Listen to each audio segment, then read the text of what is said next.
How you doing, Jim? Hey guys, how's it going? Good. Good. Can you hear me, Jim? Are you David? Yeah. Yeah, I can hear you. A little bit muffled. Okay. I've been having a lot of problems with my internet at the house. Yeah. Let's see if I can clear it up. Yeah, it's not horrible. Just don't talk much. Yeah, I'll keep it to 1 or 2 words. Yeah. Hi and bye.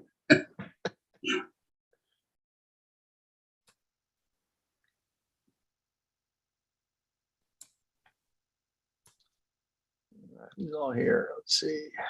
Brian's here.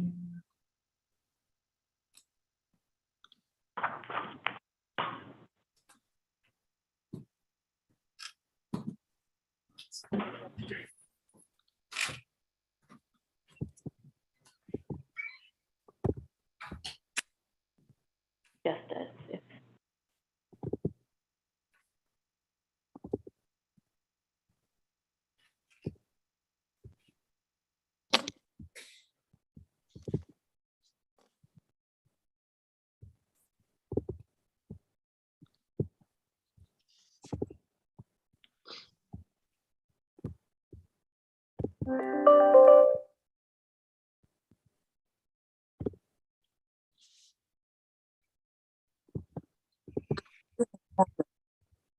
All right, you guys, let's get started here. Hopefully we got enough board members. All right. I'd like to call the Board Administration and Operations Committee meeting to order at 1 p.m. Thank you for joining the Board Admin and Ops Committee meeting today, Wednesday, October 5th, 2022. Before we begin with today's business, please ensure that you're in a quiet environment with no background noise. And please mute your device until called upon by the chair or the clerk to speak. Will the clerk please read the special notice? Yes, Chair. On September 16th, 2021, Governor Newsom signed Assembly Bill number 361 that amends and extends certain Brown Act requirements pertaining to telephonic conferencing of local government meetings through January 1st, 2024. As such, RTA has opted to conduct the October 5th, 2022 committee meeting via teleconference. Participants can participate via teleconference in each participant's own office or home area, which will not be made physically accessible to the public. All right, thank you. For today's meeting, we will take roll call. Will the clerk please take roll call? City of Corona. Here. City of Jurupa Valley. Here. City of Moreno Valley. Here. City of Murrieta. City of Riverside. Here. City of San Jacinto. County of Riverside District 1. Here. And County of Riverside District 3. Here.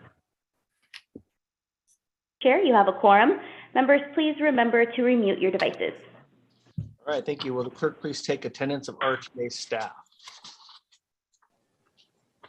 Kristen Warsinski. Here. Charlie Ramirez. Here. Tom Franklin. Here. Laura Camacho. Here. Rick Kazarowski.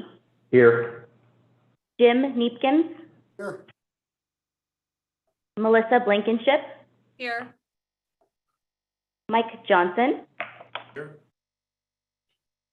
Albert Jimenez. Here. Jennifer Nguyen. Here. And Brad Weaver. Here.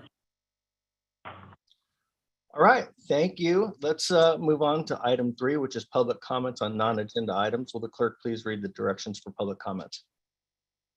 Yes. Members of the public may address the board regarding any item within the subject matter jurisdiction of the board.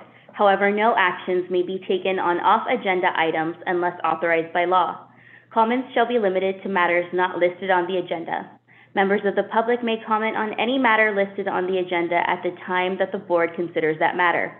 Each person's presentation is limited to a maximum of 3 minutes. Has the clerk received any requests in writing? No, Chair, I have not. Is there anyone on the line that would like to make comments on items not listed on the agenda? All right, doesn't sound like it. So hearing none, the public comment portion for items not listed on the agenda is now closed. All right, moving on to item 4, approval of the minutes for the September 7th, 2022 admin and ops meeting. Any board member have any comments or corrections? Do I have a motion to approve? Green Valley. District 1. Second. David and then Jerry. Okay. Will the clerk please take roll call? City of Corona, Yes. City of Rupa Valley, Yes. City of Moreno Valley, Yes. City of Riverside, Yes. County of Riverside District 1, Yes. County of Riverside District 3. Yes. All right. Chair, it's unanimous. Great. Thank you. All right, moving on to item 5, our consent calendar. All items on the consent calendar will be approved by one motion, and there will be no discussion on individual items unless a board member or member of the public requests a specific item to be pulled from the calendar for separate discussion. Does any committee member wish to pull an item for discussion? A member of the public wish to pull an item for discussion? All right, do I have a motion to receive and file items 5A and 5B? Moved by Marietta, Chairman. Marietta and District 1. Jerry, all right. Will the clerk please take a vote? City of Corona, Yes. City of Rupa Valley, Yes. City of Moreno Valley, Yes. City of Marietta, Yes. City of Riverside, Yes. County of Riverside District 1, Yes. County of Riverside District 3. Yes. Chair, it's unanimous. All right, let's move on to item 6, approve holiday event schedule. Mr. Neepkins is going to present.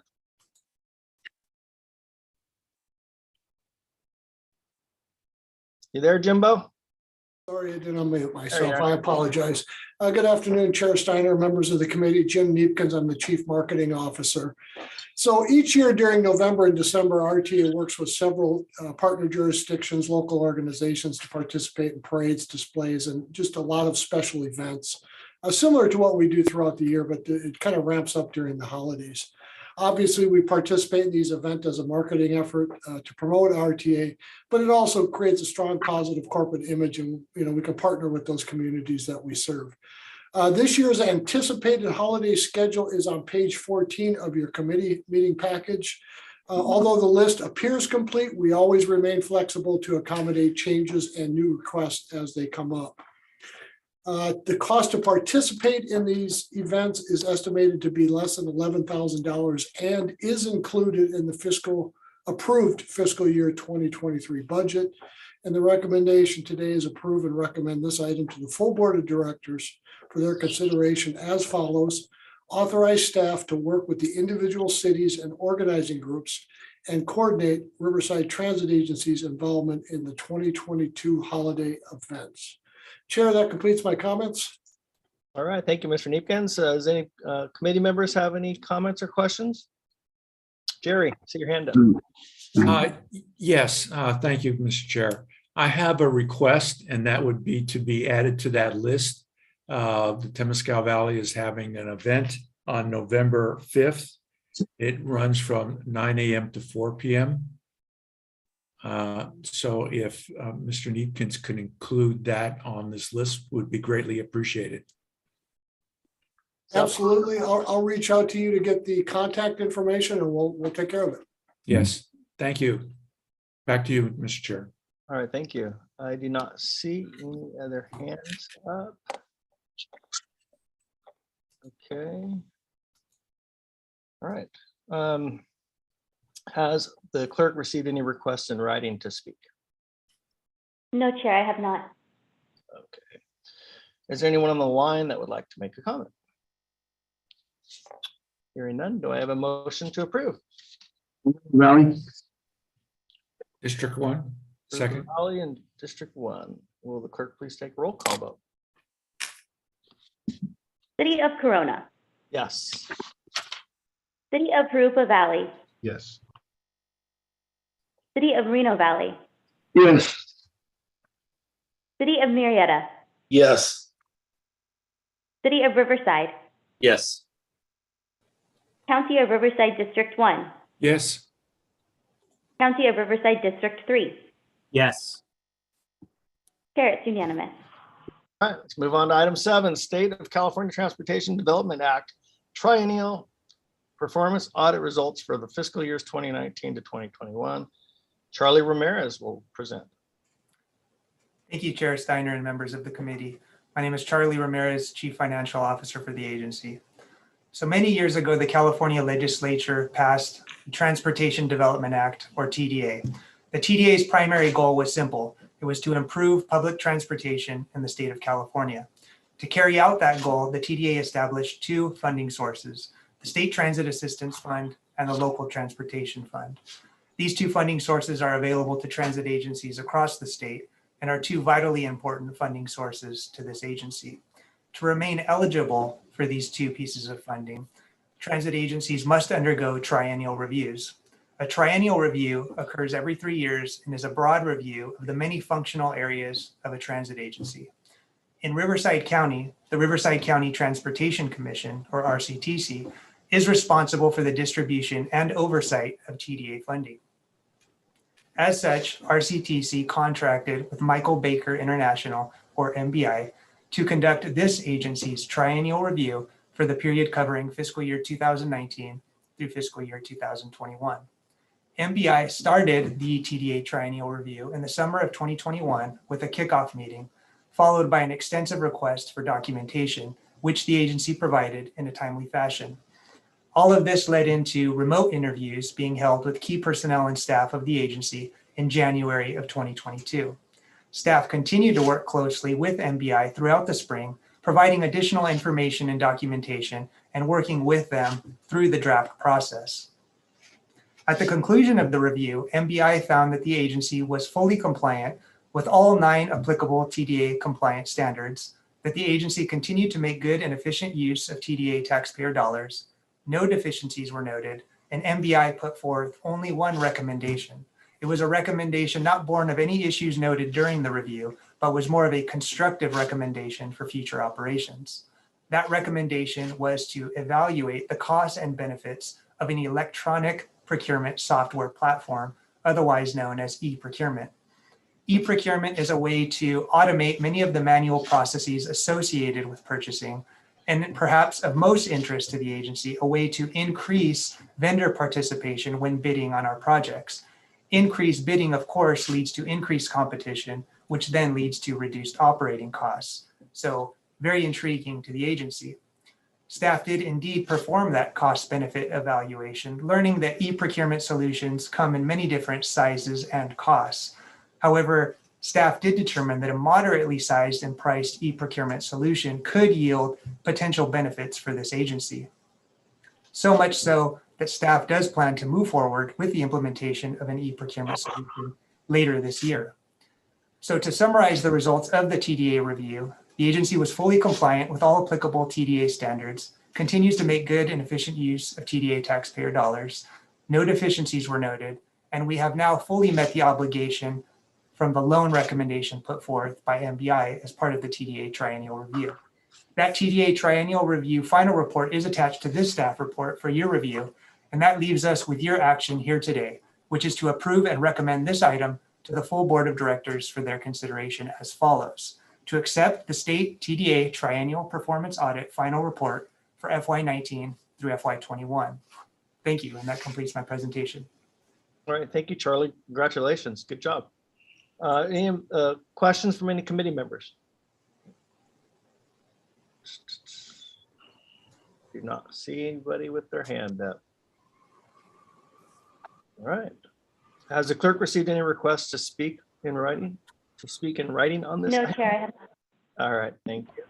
Is there anyone on the line that would like to make a comment on this item? Hearing none, can I have a motion? So moved. Marietta. Okay. Accept staff recommendation and great job, staff, by the way. Great job. Sorry to interrupt you, Joe. Good Nope. morning or good afternoon now. Okay. Good seconding. All right, we got a first and a second. Clerk, please take a roll call vote. City of Corona, Yes. City of Ruba Valley, Yes. City of Moreno Valley, yes, City of Marietta, Yes. City of Riverside, Yes. County of Riverside District 1, Yes. County of Riverside District 3. Yes. Chair, it's unanimous. All right, let's go to item 8, which is board member comments. Let's see, Brian, you got anything? I'm good. Thank you. Okay, David, I'm fine, thank you, Jim. Jonathan, Yeah, just a big thank you to staff and for all they do, and I appreciate the report. Just a heads up, we have our Veterans Day Parade coming up on the 11th, November 11th. And this weekend, we're doing the Susan Coleman event. So I think you'll see ridership kind of pick up in our region because of those two events. We have over 5,000 people coming for the Coleman event, 3,000 participants. And then for the Veterans Day Parade, we average about 11,000 people. So be curious to see how we do on ridership with those events. very cool. Thanks for the update. Steve? Nothing for me, Chair. Thank you. Okay, and I don't think Alonzo ever made it. Jerry? Nothing for me, Chair. And Joe, how about you? Nothing for me. All right, and nothing for me. So let's go to item 9. Kristen, do you have any comments or announcements? Yes, Chair, just a couple. Ridership is again increasing. We did hit over 18,000 weekday boardings, which is the highest that we have hit since the pandemic. We never hit 18,000 or over last year when we started going up. So really exciting news there. And then just a reminder that the rodeo is a week from Saturday, October 15th. It begins at 8 a.m. And if you would like to participate and come and drive a 40-foot bus in the event, then please let Jim know or myself know as soon as you can. Thank you. All right, thanks, Kristen.